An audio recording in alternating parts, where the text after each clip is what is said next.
Bom dia, amados irmãos, queridos. É um prazer enorme estar aqui para aprendermos juntos um pouco mais da palavra de Deus.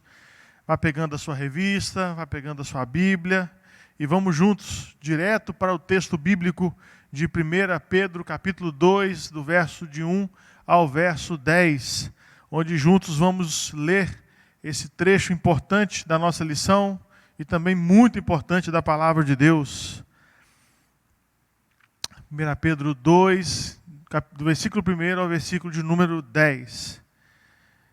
Deixando, pois, toda malícia, todo engano, e fingimentos e invejas, e toda maledicência, desejai como meninos recém-nascidos o puro leite espiritual, a fim de por ele crescerdes para a salvação. Se é que já provastes que o Senhor é bom, e, chegando-vos para ele, pedra viva, rejeitada, na verdade, pelos homens, mas para com Deus eleita e preciosa, vós também, quais pedras vivas, sois edificados para a casa espiritual, para ser de sacerdócio santo, a fim de oferecer de sacrifícios espirituais, aceitáveis a Deus por Jesus Cristo. Por isso, na Escritura se diz: eis que ponho em Sião uma pedra principal, pedra angular, eleita e preciosa, e quem nela crer não será confundido. E assim para vós, os que credes, é a preciosidade, mas para os descrentes, a pedra que os edificadores rejeitaram, esta foi posta como a principal da esquina, e como uma pedra de tropeço e rocha de escândalo, porque tropeçam na palavra, sendo desobedientes para o que também foram destinados. Mas vós sois a geração eleita, o sacerdócio real, a nação santa, o povo adquirido, para que anuncieis as grandezas daquele que vos chamou das trevas para a sua maravilhosa luz. Vós que outrora nem erais povo, e agora sois povo de Deus. Vós que não tinhais alcançado misericórdia, e agora a tendes alcançado. A igreja e a sua responsabilidade. Como é importante cada um de nós entendermos o nosso papel, compreendermos a nossa missão. E é interessante observar a palavra responsabilidade. Responsabilidade envolve algo que tem que ser feito. Não tem como. Se a você foi incumbido um determinado papel, não tenha dúvida, você será cobrado por esse determinado papel. Se a você foi lhe dada a responsabilidade de fazer missões, de ir e fazer discípulos, de batizar em nome do Pai, do Filho e do Espírito Santo, de ensinar tudo que Jesus mostrou ao seu coração, não tenha dúvida, um dia você também será cobrado, porque é uma responsabilidade. As pessoas responsáveis, elas entendem que elas precisam cumprir a tarefa. Elas necessitam fazer isso. Agora, segundo a nossa lição, tudo começou lá atrás com Abraão. Lá com Abraão, nós começamos a entender, e com isso a gente passa a ter, então, o início de um processo que na história mostra e narra que... Está mudando aqui.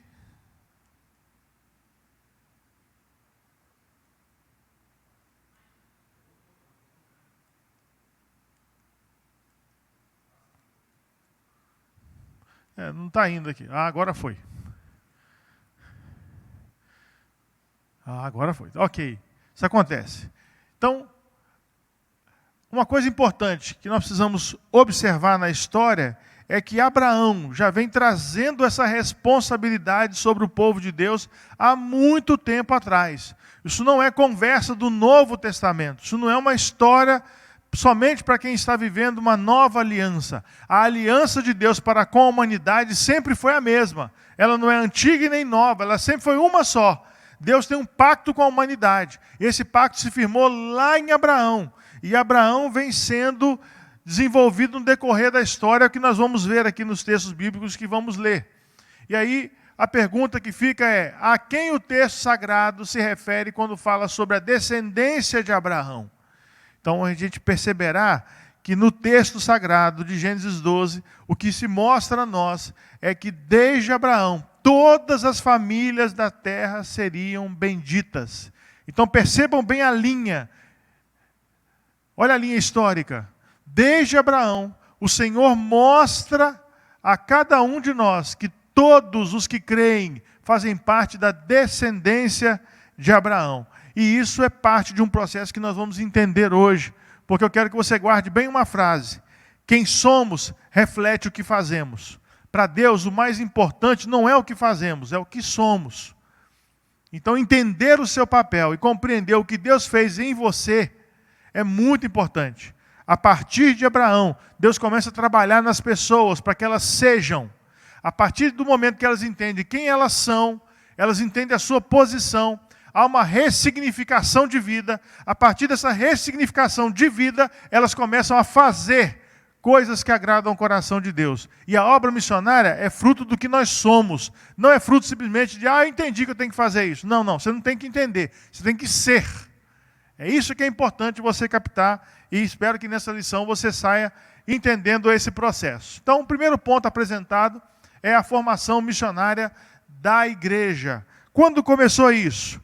Se você abrir a sua revista aí, na página 54, em primeiro lugar, os descendentes diretos de Abraão foram os primeiros no processo da expansão da missão que Deus tem até para a sua igreja. Mas não tinha igreja no Antigo Testamento? Não tinha a palavra igreja, mas tinha povo. Igreja é gente.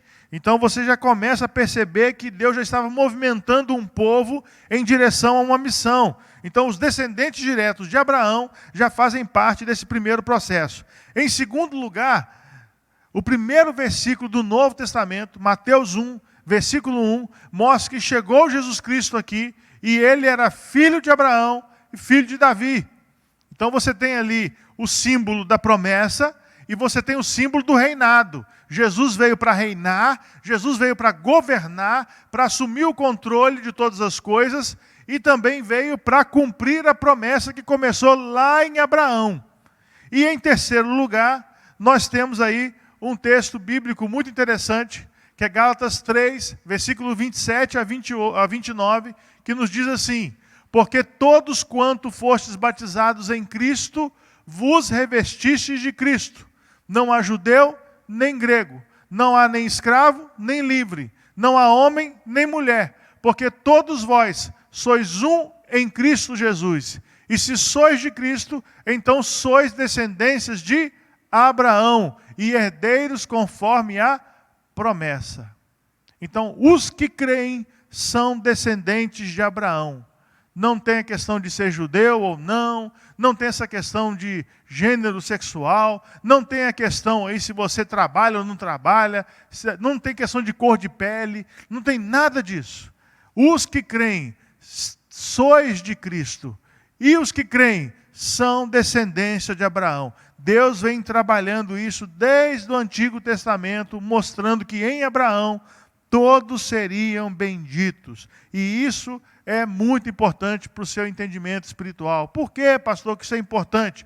Isso mostra que o desejo de Deus é ver que todos se reconciliem com Ele. E Deus já planejou isso antes da fundação do mundo, quando em Apocalipse 13, versículo 8, fala para nós que o Cordeiro foi entregue antes da fundação do mundo. Então, antes da fundação do mundo, já havia um pacto de entrega para que eu e você pudéssemos ser salvos, para que eu e você pudéssemos viver uma nova vida no Senhor. Daí a importância de você compreender como Deus tem trabalhado no decorrer dos séculos para que toda a igreja se revista da responsabilidade de ir e fazer discípulos. Todo o povo de Deus tem essa responsabilidade. Aqui tem um quadro aqui na nossa lição que faz a seguinte pergunta: Deus tem preparado um povo com o objetivo de levar a seu domínio, proclamar a sua majestade, tornar suas bênçãos conhecidas e estendidas a todas as terras. Como você tem se enquadrado nesse objetivo de vida? Volto de novo a dizer, o importante é ser para depois fazer. Daí então o valor de você compreender. Existe uma tarefa, existe aqui uma responsabilidade, existe uma missão a ser cumprida, e quem é você nesse processo? Quem é você nessa história? Então o primeiro ponto, que fala da formação missionária da igreja, nos remete à história, mostrando que não começou no Novo Testamento esse processo missionário. Começou em Abraão, quando Deus queria abençoar todas as famílias da terra, e usou seu servo Abraão para tal responsabilidade. Segundo ponto importante para você guardar é que o povo de Deus é exclusividade dele, é propriedade exclusiva de Deus. E como isso é importante? Voltemos de novo ao texto, 1 Pedro 2, verso 9 e verso 10, que diz: mas vós sois, percebam aí, ao ser aí, mas vós sois a geração eleita, o sacerdócio real, a nação santa, o povo adquirido, para que anuncieis as grandezas daquele que vos chamou das trevas para a sua maravilhosa luz. Vós, que outroras nem erais povo, e agora sois povo de Deus. Vós, que não tinhais alcançado misericórdia, e agora a tendes alcançado. Eu imagino a alegria de Pedro em entender isso aqui. Porque em Atos 10, quando Pedro é confrontado em ter que lidar com uma situação que envolvia um gentio, ele ficou todo balançado com isso. Deus teve que lhe dar uma visão, o Senhor lhe apresentou tipos de comida que os judeus não comiam, para que ele pudesse compreender o valor das mudanças que Deus estava propondo à mentalidade de Pedro. Porque a mudança já tinha acontecido lá atrás em Abraão. Todas as famílias deveriam ser benditas. Deus queria que Israel fosse o instrumento para alcançar essas pessoas, fosse o instrumento para que as pessoas pudessem desenvolver a salvação. Mas o povo não compreendeu, Israel virou as costas, veio para os seus, mas os seus não o receberam. Jesus Cristo esteve aqui, o povo se virou, e com isso, aqueles que o receberam, deu-lhes o direito de serem chamados filhos de Deus. Somos propriedade exclusiva de Deus. Como isso é maravilhoso para nós. E aí, então, são desenvolvidos alguns pontos importantes. O primeiro ali, o sacerdócio real, né? O sacerdote é alguém com acesso a Deus e com a missão de levar outros a fazerem o mesmo. Deus deu a você, amado irmão, amada irmã, o privilégio de chegar a Ele a qualquer hora, em qualquer lugar, esteja você dentro de um ônibus, esteja você dirigindo um carro, esteja você sentado no escritório, esteja você onde estiver, você tem livre acesso a Deus. Isso é o quê? É o sacerdócio real. Outra coisa importante ainda, o sacerdote é aquele que oferece ofertas a Deus. O pensamento é que os crentes em Cristo, a sua igreja, assumirão a elevada posição de irmãos do rei e sumo sacerdote Jesus Cristo. Importante ressaltar que é missão da igreja e de todos os crentes individualmente e não exclusividade de ministros e estruturas denominacionais ou juntas de missões. É importante que você entenda isso. É o seu papel. Você precisa assumir isso. A filiação te deu o direito de ser filho de Deus, irmão do rei, irmão do sumo sacerdote. Assuma a sua responsabilidade agora de chegar diante de Deus, oferecendo-se a Ele para sacrifício vivo, santo e agradável ao Senhor. Outra questão importante é o termo nação santa.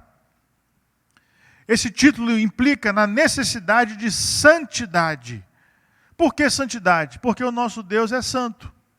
Porque o nosso Deus, Ele vive de uma maneira pura em todos os seus processos. Para nós, a palavra santidade, ela dá a ideia de duas coisas. Primeiro, a ideia de separação. Deus nos tirou das trevas para a sua maravilhosa luz. Foi o que o texto bíblico de Pedro acabou nos ensinando. Então, com isso, você está separado agora. Você não tem mais que viver os padrões do mundo, como Paulo nos ensina em Romanos 12. Não tenho mais que me amoldar aos padrões do mundo, porque eu sou separado. Isso também implica em santificação. Ele nos santificou, Ele nos separou do império das trevas e agora nos colocou debaixo do reino do seu Filho, nos dando luz, nos dando iluminação, clareamento mental. Agora eu consigo entender, agora eu consigo compreender. Isso é santidade. E também a santidade incorre no processo de pureza. Tá? Somos puros. Puro em que sentido, pastor? Fazemos aquilo que agrada a Deus no aspecto moral e no aspecto espiritual. As nossas práticas, o nosso falar, o nosso agir, o nosso pensar, todo esse processo de relacionamento com o próximo, tudo isso, a partir de nós, tem que ser puro. Pastor, mas e se as pessoas forem impuras comigo? Seja puro. A Bíblia nos ensina em Romanos 12 que o nosso amor não pode ser fingido. Que nós não temos que pagar o mal com o mal, mas sim o mal com o bem. Mesmo que te maltratem, mesmo que te deem aí uma cutucada, ame. Isso é pureza espiritual. Isso é diferença espiritual. Outra questão importante dentro da santidade é que nós temos que viver de maneira a oferecer a nossa vida como um sacrifício vivo, santo e agradável a Deus. Percebam bem, sacrifício vivo e santo. Não é sacrifício morto. Eu não tenho que matar nada, eu não tenho que entregar nenhum objeto para Deus. O que eu tenho que entregar é a mim mesmo. Isso é um sacrifício vivo. E outra coisa importante, santo, puro, separado, diferenciado. As coisas que eu faço para Deus, as coisas que eu sou em Deus, não pode ser igual às coisas que eu sou no mundo e faço para o mundo. O mundo que eu estou dizendo aqui não é planeta, o mundo que eu estou dizendo são as ideias, são os conceitos que o mundo tenta engendrar na sua mente, enfiar na sua cachola aí, para que você consiga caminhar conforme os padrões do mundo. Nós não, nós caminhamos segundo a vontade de Deus. E o outro texto importante, dentro ainda do que foi colocado aqui, é a questão do povo adquirido.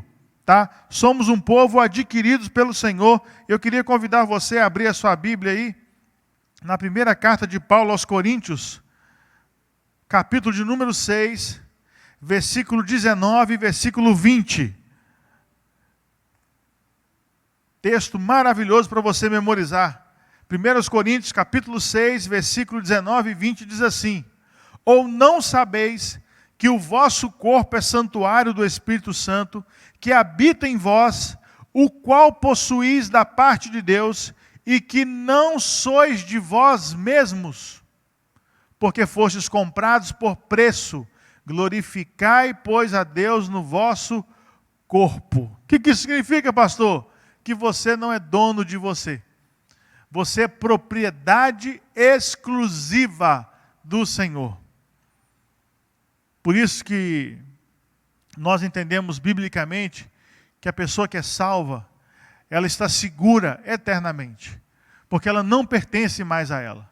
Deus, de presente, nos deu do seu Espírito.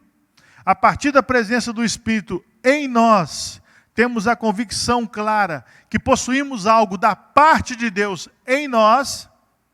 E aqui o texto encerra com a pergunta de Paulo: e que não sois de vós mesmos? Vocês estão lembrando disso? Que vocês não são de vocês? Olha que interessante. Paulo, no início desse texto aqui, fala sobre a questão de que os nossos corpos são membros do corpo de Cristo. A nossa vida toda hoje está ligada à videira. Tudo que fazemos tem que dar fruto, porque estamos ligados totalmente à videira. Isso é importante, por isso eu volto a dizer e volto a repetir aqui, queridos alunos, queridos amigos. O que somos vai nos levar a viver e a fazer coisas boas. Ou o contrário. Então o importante é o ser. O importante está ligado a quem você é em Cristo Jesus. E por último, encerrando aqui nosso... tem uma aplicação aqui importante. Somos um povo especial, adquirido a preço de sangue. Por esse motivo nos tornamos pessoas especiais. Como propriedade exclusiva de Deus, temos o privilégio de proclamar as boas novas. Como você tem realizado essa tarefa? Então, voltemos de novo aqui à mesma questão. Como você está vivendo, como você está trabalhando, de maneira que você leve o Evangelho às pessoas. De maneira que você leve o Evangelho às pessoas em Cristo Jesus. Então é importante que você viva isso para a honra e glória do Senhor nosso Deus. E para finalizarmos aqui o último ponto, somos proclamadores das virtudes de Deus. Irmãos, a notícia que você tem a dar, a notícia que você está querendo informar as pessoas, ela é muito importante.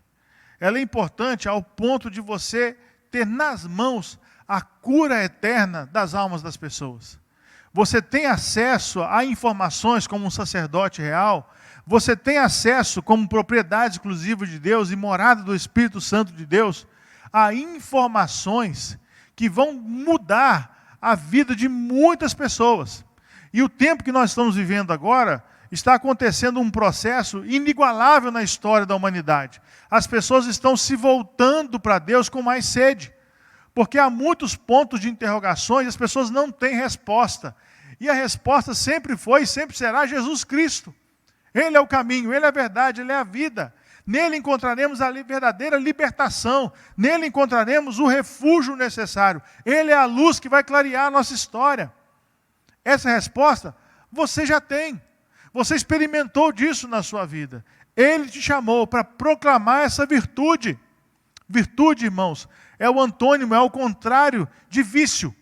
O vício é uma prática que você tem que é maléfica, te destrói, te machuca. A virtude são práticas, são coisas boas que só desenvolvem você a viver melhor. Por isso a importância de você compreender esse papel que Deus colocou na sua vida. Deus colocou na sua história a prática, a alegria, a bondade de ser um instrumento anunciador das boas novas dele. Por isso, olha o tamanho da nossa responsabilidade. Olha o tamanho dessa responsabilidade. Mas vós sois a geração eleita, o sacerdócio real, a nação santa, o povo adquirido. Para quê, pastor? Para que anuncieis as grandezas daquele que vos chamou das trevas para a sua maravilhosa luz. Por que eu tenho que pregar o evangelho, pastor? Porque você foi forjado por Deus para ser uma geração eleita.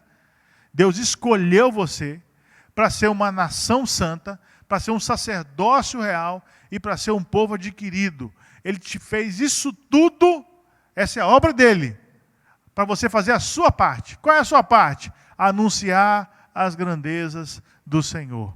Anunciar as virtudes desse Deus maravilhoso.